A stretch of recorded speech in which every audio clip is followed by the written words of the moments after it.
Saya salut sama Nes, untuk bertransformasi itu kan susah, tapi Iya. Nes tuh berjuang. Assalamualaikum warahmatullahi wabarakatuh. Parents, apa kabarnya hari ini? Semoga dalam keadaan yang sehat selalu. Izinkan saya pada kali ini mengenalkan program dari sekolah kami, yaitu PodNes, Podcast Nes.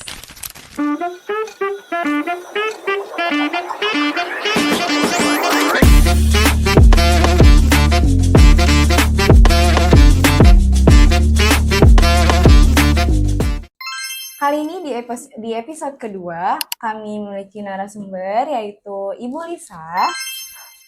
Dan Ibu Lisa sebelumnya menjabat sebagai Ketua Komite SDS Niaga Ekasari. Lalu Ibu Lisa ini memiliki concern yang sangat hebat dalam dunia pendidikan. Kebetulan Ibu Lisa sedang melanjutkan pendidikannya ya Bu ya, Ya, alhamdulillah. di Monash University. Baik, kepada Ibu Lisa silakan untuk memperkenalkan diri. Ya, makasih sebelumnya Ibu Alifah. Halo parents semuanya di rumah, salam kenal. Saya Lisa, orang tua dari dua anak saya di sini Bu. Ada Cinta dan Rindu kelas 5 dan kelas 2. Waktu itu memang saya menjadi ketua komite itu di tahun 2023 sampai 2024. 1 tahun seperti itu. Alhamdulillah. Iya. Terima kasih Ibu Lisa sudah memperkenalkan diri kepada parents kita di rumah. Baik, selanjutnya kita masuk ke topik yang paling utama nih Ibu. Kita mau tahu nih Ibu, awalnya Ibu kenal dengan Nes itu dan bagaimana sih atau alasan Ibu kenapa memilih Nes untuk kedua putri Ibu? Awalnya kenal Nes itu waktu itu kebetulan, nggak kebetulan sih ya, semuanya udah diatur Allah gitu kan ya. Alhamdulillah waktu itu kakak ipar saya anaknya sekolah di sini. Terus saya lihat tuh bahasa Inggrisnya bagus ya. Meskipun saya tahu pembiasaan di rumah juga ada. Kemudian saya tanya-tanya, lalu ketika anak saya TK itu beberapa orang tua itu sudah menyekolahkan anaknya di sini. Lalu saya tanya lagi, akhirnya saya visit, tepatnya tahun 2020 ya, waktu itu lagi COVID. Saya sadar nih waktu itu anak saya usianya 6 tahun 4 bulan. Ya, which is kalau masuk negeri itu nggak mungkin ya Bu. Belum cukup usianya. Betul, akhirnya berarti pilihan saya ya nggak bisa gitu kan masuk negeri. Terus kemudian akhirnya saya ajak anak saya ke sini gitu. Saya ajak anak saya ke sini karena kan tetap anak saya itu butuh lihat sekolah dulu, dia nyaman nggak. Betul, lepas dulu. Terus kemudian supaya tahu nih gurunya yang mana. Dan saya memutuskan anak saya yang pertama waktu tahun 2020 itu, terus terang saya amazed sama guru-gurunya waktu itu ketika observasi ya awal gitu kan, observasi awal. Caranya bertanya seperti ini, cara ini seperti ini. Terus saya pikir kayaknya oke juga nih, fasilitasnya gitu kan cukup memadai. Dan pada saat itu tuh saya tanya memang akan dicanangkan program bilingual pada saat itu gitu. Dan saya bersyukur banget Ibu sampai sekarang perkembangan Nes itu nggak stuck gitu ya, nggak stuck kayak misalnya kan ada sekolah yang ingin contoh misalkan sekolah bilingual tapi tidak berprogres. Tapi saya salut sama Nes, sangat untuk bertransformasi itu kan susah, tapi Nes tuh berjuang. Akhirnya makanya saya masukkan anak saya lagi yang kedua itu di sini seperti itu. Nes itu kan sekolah umum ya Bu ya. Saya memang mencarinya memang sekolah umum juga. Karena apa? Karena di sekolah umum itu saya pengen anak saya melihat keberagaman gitu loh, melihat keberagaman baik agama, kemudian cara berpakaian, bervariasi seperti itu ya.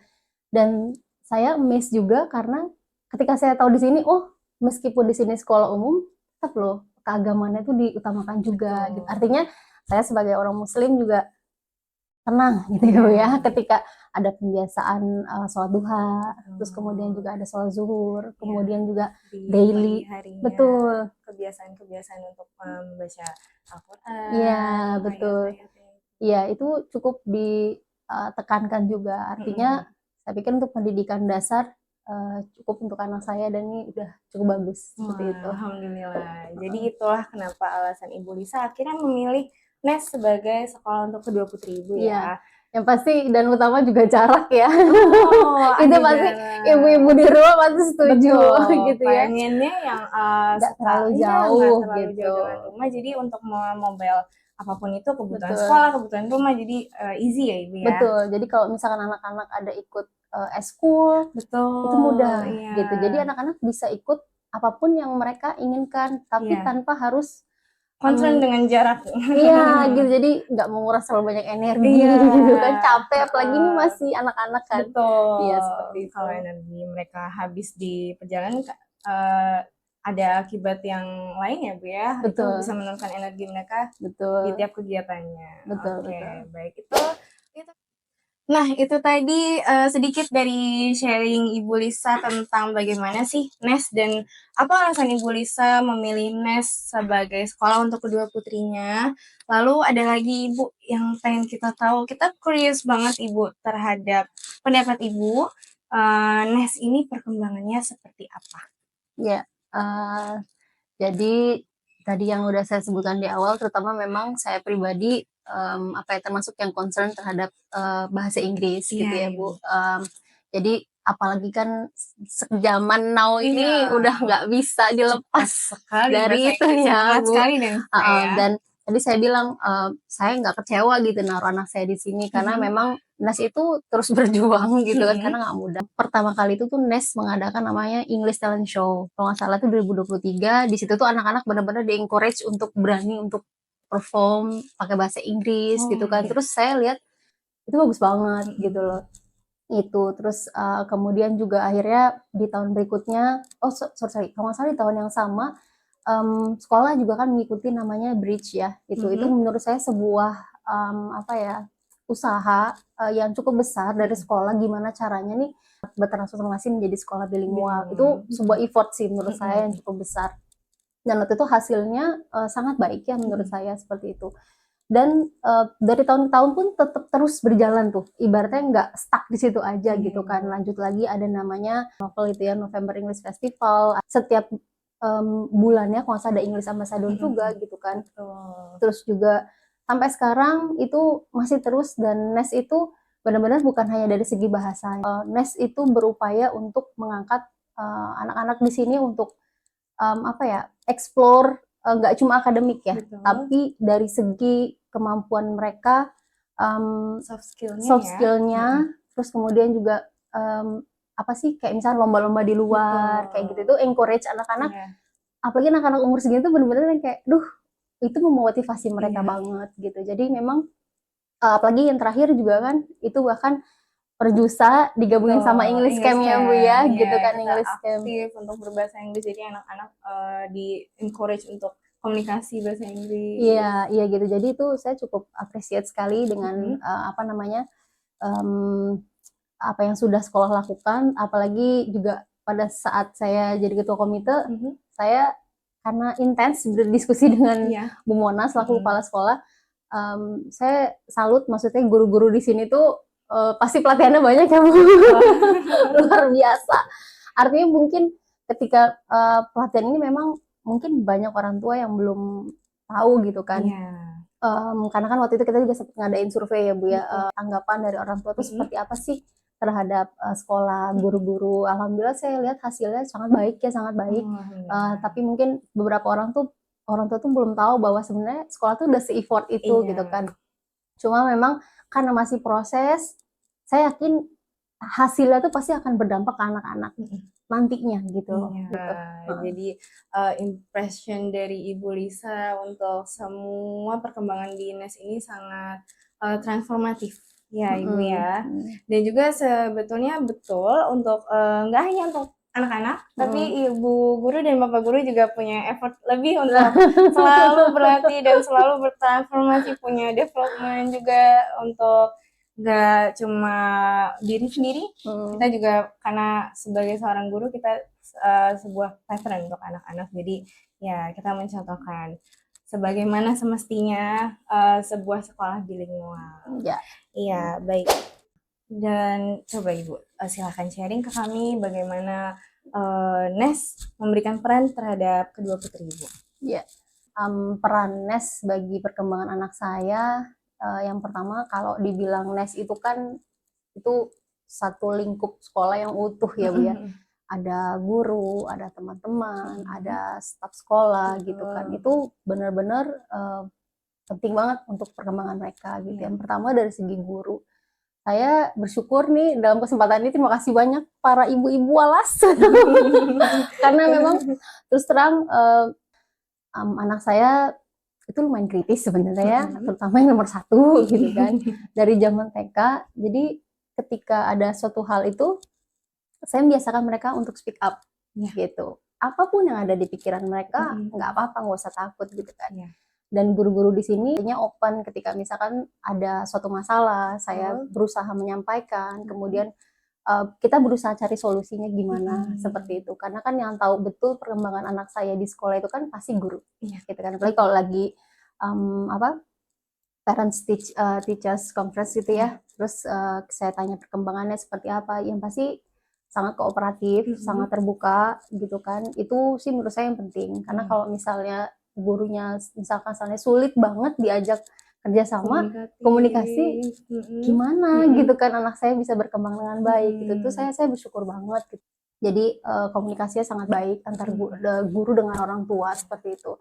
Kami tidak perlu takut menyampaikan concern kami supaya demi anak-anak. Itu yang pertama dari guru. Terus kemudian teman-temannya juga di kelas luar biasa gitu ya. Apa ya, jumlahnya memang saya senang sih maksudnya dengan komposisi kelas yang memang tidak terlalu besar, artinya guru cukup bisa memperhatikan anak itu dengan lebih komprehensif ya Bu ya, seperti itu. Ideal ya. Ya, idealnya. Jadi teman-temannya juga positif banget gitu ya, saling support. Iya, betul. Yang pengalaman saya sih ya, no bully ya. No bully ya so far. Alhamdulillah gitu kan itu. Terus kemudian juga terutama selain tadi guru, teman-teman, tentu lingkungan sekolah itu penting. Contoh misalkan sesimpel kita orang tua mau jemput, Pak gitu kan, udah keluar belum gitu kan, dicariin gitu kan. Jadi itu sangat ngebantu sekali sih. Terus kalau misalkan ada hal, ada larangan bawa handphone seperti itu ya, tentu kami orang tua juga harus support tersebut. Memang aturan dari sekolah ya harus diikutin gitu ya Bu. Jadi akhirnya kami komunikasi lewat guru. Intinya guru tuh benar-benar nomor 1 lah Bu ya, yang harus jadi concern utama gitu sih. Dan itu artinya bisa shape karakter anak saya jauh lebih baik. Itu sih Bu. Alhamdulillah. Oke, baik. Jadi dari impression Ibu Lisa, NES ini untuk kedua putri Ibu sudah sangat komunikatif, mendukung juga dari segi tendik, lingkungan dan stafnya ya. Alhamdulillah untuk perkembangannya jadi bisa dikatakan safe. Ya, betul. Itu yang paling penting. Karena kita juga sekolah ini kan mengusung ramah anak, itu yang sangat nomor 1 di harus kita poin penting. Ya. Baik.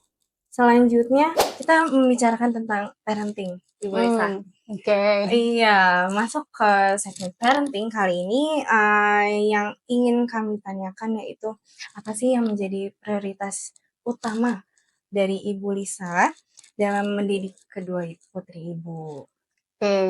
Mungkin yang pertama karena memang anak saya ini masih dalam proses tahapan pembentukan karakter gitu. Pasti yang saya utamakan adalah gimana caranya anak saya mempunyai kepercayaan diri yang kuat, dia bisa menghargai dirinya gitu kan, dia bisa tentu bergaul dengan baik dengan teman-temannya. Karena misalnya contoh percaya diri, dengan dia percaya diri, dia berani nih mengutarakan pendapatnya dia. Saya selalu mengajarkan bahwa kalau nggak suka nggak apa-apa, bilang dengan baik gitu kan. Kalau misalkan memang tidak bisa, nggak apa-apa, jujur, tapi bukan berarti Bu saya nggak bisa, terus akhirnya ya udah nggak bisa terus ya, enggak. Dia berusaha, Bu saya belum bisa, terus gimana, berarti Ade harus belajar lagi nih gitu. Misalnya kalau kayak berani untuk misalnya ikut kompetisi, buat saya kita sebagai orang tua itu bukannya ini ya memberikan mereka ekspektasi tinggi, harus A, B, C, enggak gitu. Buat saya adalah gimana caranya mereka tuh mengukir memori di dalam Iya. diri mereka, oh saya pernah, Kontinualisnya. iya, oh saya pernah ini. Mhm. Meskipun pada saat itu saya belum bisa berhasil, nggak Iya, apa-apa. dengan segala nervous dan Ya, juga kadang anak-anak juga pesimis kan ya, Bu, ya. betul, betul. Jadi saya ingin mereka tuh ngerasain itu, Mhm. gitu. Supaya mereka percaya diri lagi nantinya, percaya diri, terus kemudian mereka bisa bergaul dengan baik dengan teman-temannya, karena penting ya Bu, untuk Betul, sosialisasi gitu kan. betul. Itu dan yang terakhir, yang paling saya prioritaskan untuk sekarang di pendidikan dasar adalah gimana caranya menumbuhkan rasa kecintaan mereka untuk belajar. Oh iya. Karena itu yang berat gitu ya Bu ya. Alhamdulillah di sini mereka apa ya, justru saya lihat ter-challenge ya. Balik Iya. lagi, guru dan teman-teman tuh ngaruh banget. Betul. Dua hal ini tuh kombinasi yang Kalau berat sebelah, iya, kayaknya wah. betul, betul. Jadi itu sih 3 hal itu yang benar-benar saya fokuskan saat ini karena mereka di pendidikan dasar, Oh iya, gitu. baik. Kalau selama ini Ibu Lisa, ada nggak ya tantangan terbesar yang datangnya dari Ibu Lisa dalam parenting Ibu? Oke, tantangan terbesar pasti ada Bu. Oke. Iya, tantangan terbesar justru terus terang ya Bu, Bu Alifa sudah menikah belum? Oke. Solo player. Kemarin solo player. Oke, tantangan terbesar saya sebagai orang tua, tentu adalah kesabaran diri saya, Bu. Oh, baik. Itu yang paling pertama banget gitu ya, karena saya yakin orang tua di rumah juga, apa namanya, punya pengalaman yang sama gitu loh ya. Karena, di usia mereka yang sekarang ini kan mereka lagi proses belajar ya, Bu. Iya.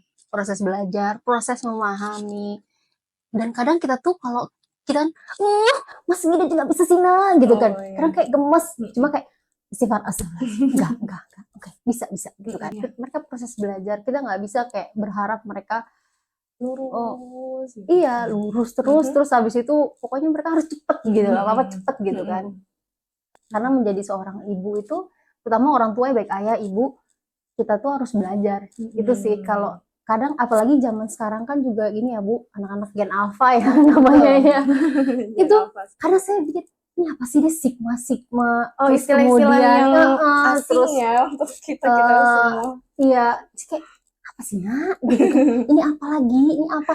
Iya. Nah, kita sebagai orang tua tuh benar-benar harus belajar itu sih. Betul. Artinya memastikan apa yang mereka tangkap, apa yang mereka dapatkan tuh tepat. Iya. Kalau misalkan mereka nggak tahu, kadang misalnya contoh mereka lagi main game bareng sama teman-temannya, ada mungkin kosakata yang terlontar, betul. mereka nggak tahu arti tapi mereka ucapkan. Nah itu kita harus menjelaskan. Itu seperti ini loh Nak, ini kayak gini. Jadi itu sih yang pertama pasti kesabaran diri sendiri ya. Itu yang paling utama sih tantangan terbesar. Iya. Wah, jadi dari pengalaman Ibu Lisa terhadap parenting ini tantangannya ada beberapa ditemukan yaitu eksternal faktornya ya, perkembangan teknologi, lalu bagaimana mereka berkomunikasi bergaul dengan teman-temannya. Iya. Nah, kalau untuk peran teknologi dan media sosialnya nih Ibu Lisa dalam kehidupan kedua putri Ibu Lisa, itu bagaimana sih Ibu men-settingnya atau apakah ada TNC tertentu, terms and condition tertentunya. Nah, coba Ibu boleh di-sharing. Oke. Peran teknologi terus terang sangat amat penting ya Bu, dan sangat berpengaruh. Maksudnya kalau untuk anak saya yang pertama yang kedua, itu memang teknologi itu sangat penting untuk akselerasi belajar. Gitu. Sesimpel misalnya, meskipun kadang saya tanya, ada PR nggak? Gitu misalnya, oh nggak ada mah, misalkan gitu. Terus ada latihan-latihan nggak? Oh nggak ada mah. Besok belajar apa? Misalkan, oh besok belajar ini. Terus mungkin karena keterbatasan waktu, akhirnya saya mencoba misalkan contoh, saya search lewat pakai quizzes. Misalkan sumber daya alam gitu, nanti ada soal saya minta mereka kerjain. Terus media learningnya dari teknologi. Betul itu. Terus kemudian juga anak saya yang nomor 2, dia tuh sangat suka sekali menggambar gitu ya. Dan saya juga amazed ya anak zaman sekarang. Saya kasih tools, mereka tuh bisa ngutik-ngutik ya, explore. Ternyata saya tuh selalu tanya, ini ada gambar sendiri atau copy? Ada gambar sendiri mah. Gimana coba kasih lihat? Oh ternyata ada aplikasi, saya lupa nama aplikasi apa. Itu bisa replay gitu lah ya, Oh, cara dia desainnya. iya, Jadi iya, saya iya. lihat, oh beneran dia Benar. gambar sendiri Nah, kadang suka gitu gitu. ya, Maya, dalam teknologi itu justru lebih anak yang lebih advance Ya, daripada parents-nya ya. betul. Jadi teknologi itu dipakai untuk akselerasi mereka belajar, itu saya. Hmm, Nah, tapi kalau misalkan penggunaan daily-nya, terus terang kalau untuk media sosial ya, anak saya yang baru, memang mereka sendiri yang pegang itu WhatsApp oh gitu. iya. WhatsApp pun sebenarnya mungkin anak saya yang pertama itu baru masuk kelas 5, mereka baru join lagi ke grup teman kelasnya. Iya. Bisa dibilang too late, but it's fine, it's okay kalau Mm-mm. menurut saya, as long apa yang di sekolah itu bisa tercover semua ya nggak masalah. Toh informasi biasanya bu guru selalu Iya, share benar. di grup gitu kan, Mm-mm. jadi menurut saya ya nggak apa-apa gitu kan, karena buat saya mereka harus belajar bertanggung jawab dulu nih Iya. ketika berbicara di grup gitu Mm-mm. kan, seperti itu. Di WhatsApp itu kami memang punya grup ya, Mhm, grup mhm, keluarga, mhm. dimana kalau misalnya saya sedang keluar, saya selalu track mereka Mhm, lagi apa segala mhm. macam, Mhm. reminder itu lewat situ gitu, Ah, supaya memudahkan arus informasi iya. gitu. Dan memang saya cukup berikan batas waktu ya Mhm. sekarang gitu kan Time penggunaannya. screen ya? Iya betul, itu penting banget sih. Ya itu Oh, sangat penting ya gitu. karena kalau untuk media sosial sendiri algoritmanya masih belum bisa kita manage dan Mm-mm, kita setting, itu masih belum bisa, jadi takut untuk anak-anak menemukan betul. sesuatu hal yang bukan di usianya saat Betul, ini ya. betul.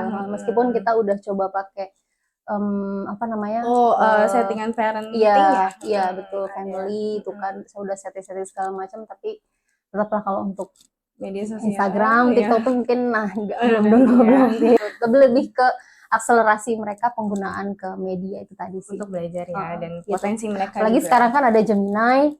Nah, saya udah Betul. mencoba mereka, saya Iya, ajarin mereka tuh gini, halo gitu, iya, terus iya, supaya iya. mereka mencoba untuk Heeh. belajar ngobrol lah Iya, gitu ibaratnya ya. dari AI itu Iya, ya, kalau betul. untuk peran dari yang membentukkan realnya tidak bisa accompany mereka, bisa Yes, dari si AI itu ya.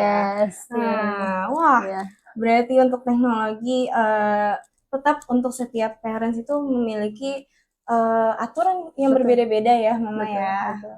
Oke deh. Aku sudah sharing mengenai beberapa faktor eksternal yang mempengaruhi parenting ibu di rumah ya Ibu ya. Kalau sekarang kita pengen tahu nih Ibu, bagaimana sih Ibu Lisa menjaga keseimbangan antara pekerjaan dengan atensi kepada anak-anak Ibu? Silahkan boleh Ibu sharing. Iya, memang nggak mudah ya gitu. Memang yang pasti saya tuh jauh-jauh hari biasanya selalu udah apa ya, selalu sudah memberikan pengertian Iya. ke anak-anak saya. Misalkan contoh ketika waktu awal saya tahu saya dipilih jadi ketua komite, saya langsung kasih tahu, "Nak, nanti mama akan begini, begini, begini, akan Mm-mm. begini, begini, begini." Termasuk ketika saya pun akan kuliah lagi, Mhm.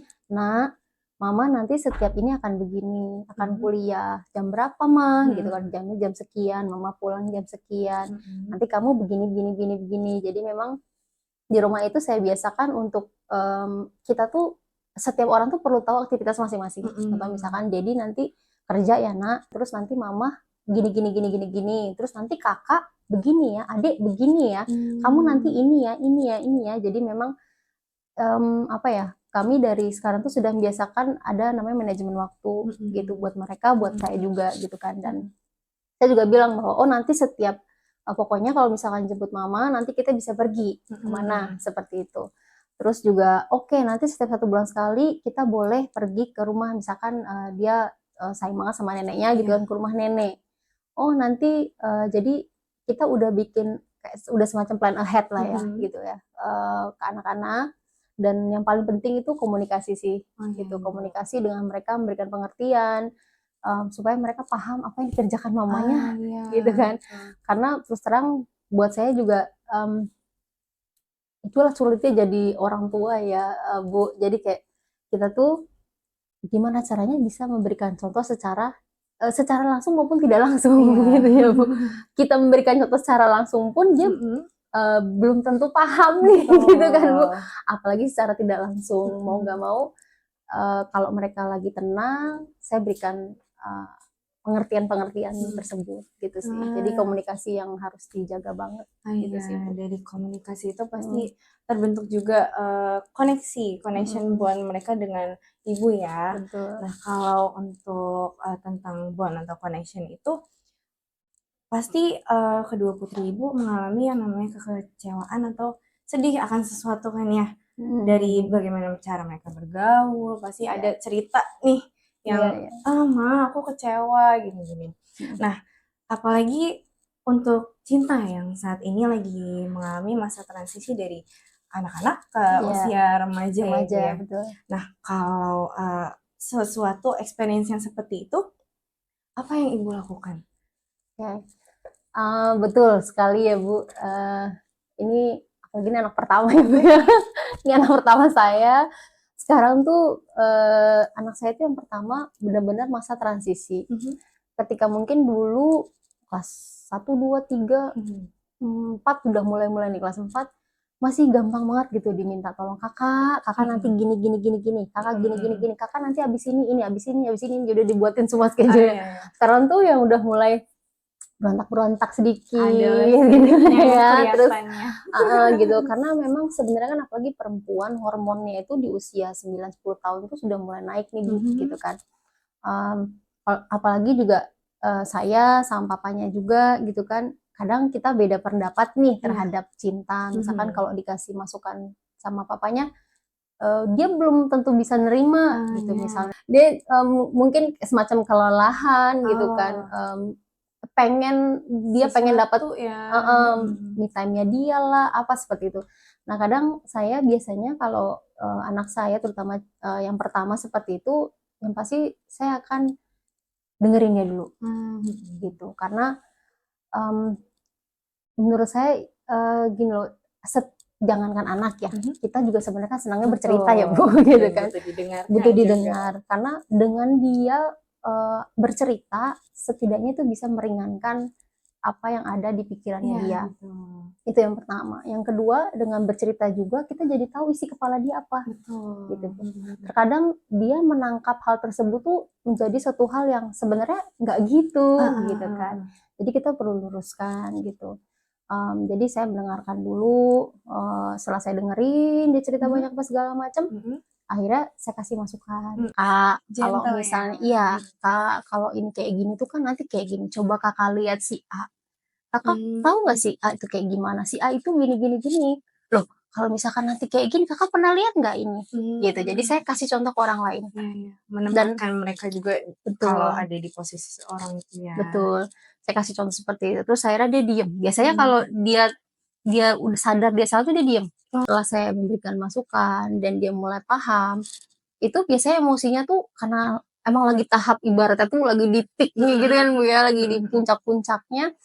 Itu biasanya setelah saya jelaskan tergantung kalau memang case-nya itu lumayan agak rumit, Iya?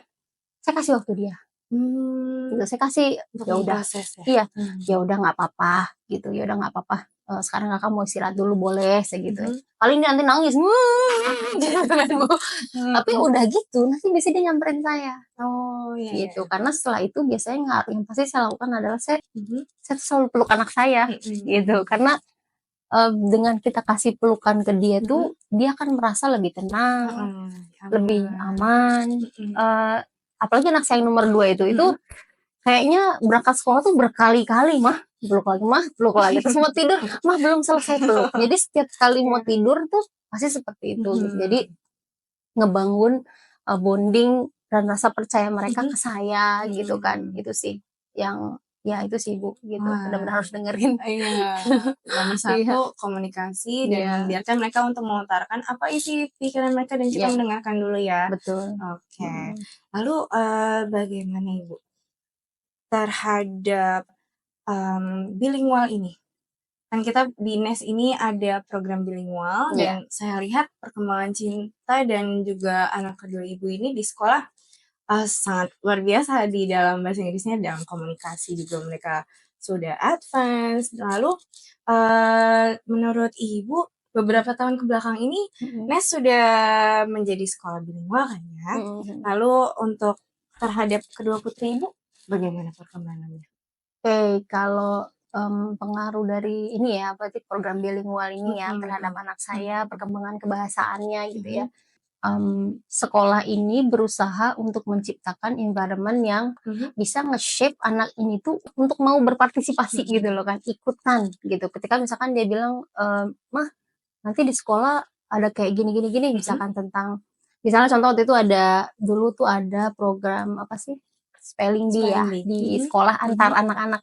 Itu saya juga miss ya, ternyata semua teman-temannya se-excited itu. Saya bilang, "Wow," gitu maksudnya, berarti akhirnya mereka berpacu tuh untuk, saling berkompet, tapi compete-nya bukannya saling menjatuhkan, tidak, justru mereka saling Sehat support, ya. sehat gitu. Itu yang saya senang tuh di situ. Ketika misalkan dia melakukan namanya juga anak-anak ya nggak 100% perfect gitu ya gitu. Jadi ketika berproses dia melakukan salah dan lain-lain itu diberikan ibaratnya ya that's okay gitu kan. Yang penting kamu udah coba gitu kan dan kamu harus kamu tinggal berlatih lagi nanti. Terus terang kalau saya termasuk yang um, kalau saya dari orang tua, saya hanya bisa encourage mereka ngasih tahu bahwa sebenarnya bahasa Inggris tuh keperluannya buat apa sih? Kenapa kamu harus tahu ini sih? Kamu nanti plannya akan gimana sih gitu kan? Terus belum lagi misalnya mereka main game, bukan kakak harus tahu ini, adik harus tahu ini gitu kan Karena artinya di begini. games dan segala macam teknologi itu semua sudah berbasisnya bahasa Inggris ya. Betul, seperti itu. Terus jadi mereka harus siap gitu karena kesiapan itulah yang sebenarnya nggak mudah ya Bu gitu kan. Ketika mereka tahu, oh aku nggak bisa ini nih mah, mereka harus berani bilang. Entah itu ke saya, entah itu ke gurunya. Saya selalu bilang, kalau nggak ngerti ini, tanyain ke gurunya. Misalkan contoh ada juga miss nih Bu, misalkan contoh ada pelajaran bahasa Inggris, ada miss penggunaan antara British sama American, sedangkan anak saya bingung.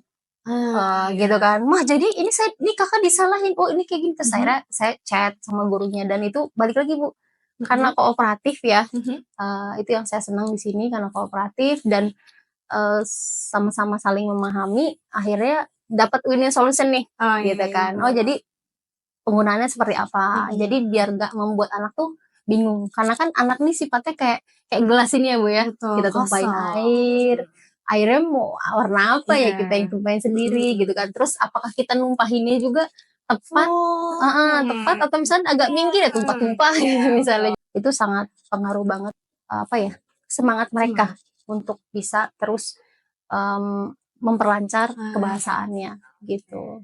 Baik, terima kasih Ibu atas experience dan insight-nya. Lalu terakhir Ibu. Baik, terima kasih Ibu Lisa untuk semua experience yang telah Ibu sharing mengenai NES dan juga parenting Ibu. Nah, untuk sekarang kita mau tahu Ibu bagaimana sih pendapat Ibu tentang peran komite dan parents dalam support program-program sekolah kita. Ya, jadi mungkin saya pikir ada dua hal ya Bu, ada komite, ada parents gitu, karena kalau komite ini kan perwakilan ya Bu ya dari orang tua yang ada di sekolah. Kalau misalkan di NES sendiri kan komite ini dia ini ada perwakilan dari kelas 1 sampai kelas 6. Nah, yang namanya komite itu adalah partner sekolah. Partner itu artinya kalau kita partner ini kita bekerja sama gitu ya, bekerja sama dengan sekolah. Bekerjasamanya untuk apa gitu kan? Bekerjasamanya tentu untuk memastikan program-program yang diterima anak kami ini Bu itu terlaksana dengan baik seperti itu. Peran komite sendiri memang juga sudah diatur di dalam undang-undang ya Bu ya seperti itu, dan alhamdulillah menurut saya di komite saat ini pun sangat amat mensupport apa yang ada di sekolah seperti itu, dan terutama yang paling utama adalah komite itu menjembatani orang tua dengan sekolah. Meskipun sebenarnya kita bisa anytime akses ke guru yang saya bilang tadi, baik bisa kepala sekolah, kita bisa langsung menyampaikan apa yang menjadi unek-unek kita, mungkin atau ingin bertukar pikiran, ide, betul itu langsung boleh seperti itu. Tapi mungkin ada beberapa orang tua yang seperti, duh gimana ya, khawatir, bingung gitu. Biasanya mereka bisa diskusi dengan di komite, karena di komite itu ada perwakilan dari kelas-kelas di dalam kelas tersebut seperti itu. Nah, lebih fokusnya lagi, spesifiknya lagi kalau misalnya untuk menyukseskan program sekolah, tentu komite ini biasanya nanti akan berkoordinasi oleh seluruh Korlas Mm-mm. gitu Bu ya. Misalkan ada acara A gitu kan. Mm-mm. Jadi biasanya komite tuh sudah membantu untuk ibaratnya berkomunikasi ya lebih awal gitu kan, berkomunikasi lebih awal dengan orang tua supaya apa? Supaya misalnya orang tuanya sudah menyiapkan kegiatan, Mm-mm. mereka udah tahu oh nanti akan kayak begini gitu kan. Berarti nanti anak-anak harus seperti ini. Terutama kalau misalkan ada perform atau apapun itu. Jadi itu sudah tahu lebih early lah Bu ya Iya, gitu supaya lebih anak-anak tuh lebih well prepared siap, juga ya. betul seperti itu. Kalau dari segi orang tua tentu supportnya adalah kami tahu bahwa akan ada acara ini, pasti kami akan encourage ini anak-anak kami gitu kan. Nah, nanti kan ada acara ini, kamu mau ikut ini enggak? Misalkan contoh kayak mana ada Nes Karnival gitu ya. Kan di situ seingat saya sekolah membebaskan siapapun boleh ikut, siapapun boleh perform, apapun itu. Itu menurut saya salah satu program yang bagus ya Bu. Artinya anak-anak tuh nggak harus misalkan pokoknya harus tari, nggak gitu gitu kan. Dan anak-anak juga jadi bisa menampilkan apapun yang mereka mau. dan sudah digambarkan Betul juga. bisa. Nah jadi orang tua berusaha untuk memberikan pemahaman. Nah nanti ada ini begini, gini. Oh iya karena kadang mereka mungkin mereka sebenarnya sudah disampaikan di kelas, tapi nggak ada apa ya bentuknya. Oh ibaratnya kurang mudeng Iya, gitu ya Bu ya. apa ya? Iya aku harus gimana mah gitu kan. Nah betul, jadi kita sebagai orang tua tuh memang yang nggak ada lain nggak ada bukan harus mensupport anak. Apa yang dia butuhkan, oh dia lagi mau latihan kayak gini ya kita bantu dia. Apa nih latihan seperti ini, oh dia mau ikut lomba ini, oh dia ada perform ini, oh ternyata besok ada bikin prakarya, contoh misalnya Bu ya. Simpelnya Simpelnya betul. Jadi emang peran orang tua untuk terlibat di dalam keseharian anak-anak itu penting banget sih. Jadi termasuk saya juga bersyukur banget ini sama mama Korlas, alhamdulillah gitu ya, luar biasa gitu kan. Jadi ketika guru mereminder di grup gitu kan, terus Korlas juga up lagi di grup orang tua. Jadi kayak orang tua yang misalkan memang kerja, oh ini kayak gini, bahkan orang tua tuh kadang sangat membantu Bu, bukan lagi kadang, sangat amat membantu selalu. Jadi mereka paham misalkan kita ada bawa makanan apa tuh P5 ya Bu ya. Yang kemarin. Bawa makanan A. Wah, gimana carinya nih? Oke, berarti yaudah sini misalkan di kolektif lah gitu ya Bu. Itu sangat amat membantu sekali sih, karena kalau misalnya sudah ada program tapi ternyata anaknya tidak misalkan saling merangkul dan tidak komunikatif. Betul, kan nanti anaknya ada yang sedih, ya aku nggak bawa, ya aku ini gitu kan. Ya itu yang kita hindari Bu. Gimana cara anak ini bisa benar-benar terlibat dalam pelajaran. Itu sih dalam bukan hanya pelajaran ya, seluruh aktivitas sekolah. Gitu. Seluruh program-program seluruh sekolah, program sekolah tahu terupdate, dan juga mereka well prepared. Nah, betul Ibu. Iya, seperti itu. Nah, terakhir nih Ibu Lisa, coba Ibu berikan ke kita apa sih kesan pesan dan Ibu untuk Nes? Sebelumnya saya juga mau ucapin makasih banyak untuk Bapak Ibu guru di sekolah, karena memang terus terang nggak mudah ya, si prosesnya tuh bener-bener dari yang contoh misalnya sesimpel misalnya ada yang belum bisa baca, ada yang sudah bisa baca, ada yang masih kadang mungkin kalau awal-awal tuh kan nangis ditinggal orang tua, terus kemudian juga nggak ngerti ini gimana gitu kan. Kesabaran guru-guru di sini sudah luar biasa, dan terutama komunikatif yang tadi saya sudah sebutkan di awal, dan terutama keinginan untuk mau upgrade diri tuh terus ada. Saya paham banget sih Bu, kalau ibaratnya Ibu udah ngajar dari pagi sampai siang, terus ternyata siang sampai sore masih harus update lagi, upgrade diri lagi, belajar lagi. Itu pasti nggak lain dan nggak bukan, tentu bukan hanya untuk diri Bapak Ibu sendiri kan, pasti untuk anak-anak gitu kan. Jadi itu saya apresiasi banget, dan saya berharap itu semua bisa dipertahankan untuk komunikasi yang baik, terbuka lagi, terus kemudian juga dari segi program itu udah luar biasa bagus gitu kan. Yang pasti selama gini Bu, selama kalau ibarat kita tuh kita nggak diem gitu loh Bu ya, kita terus berjalan even itu pelan, nggak apa-apa gitu. Menurut saya kalau kayak Nes itu nggak pelan sih Bu ya. Udah mau mulai lari nih ya Bu ya. Jadi gurunya kasih harus lari Bu.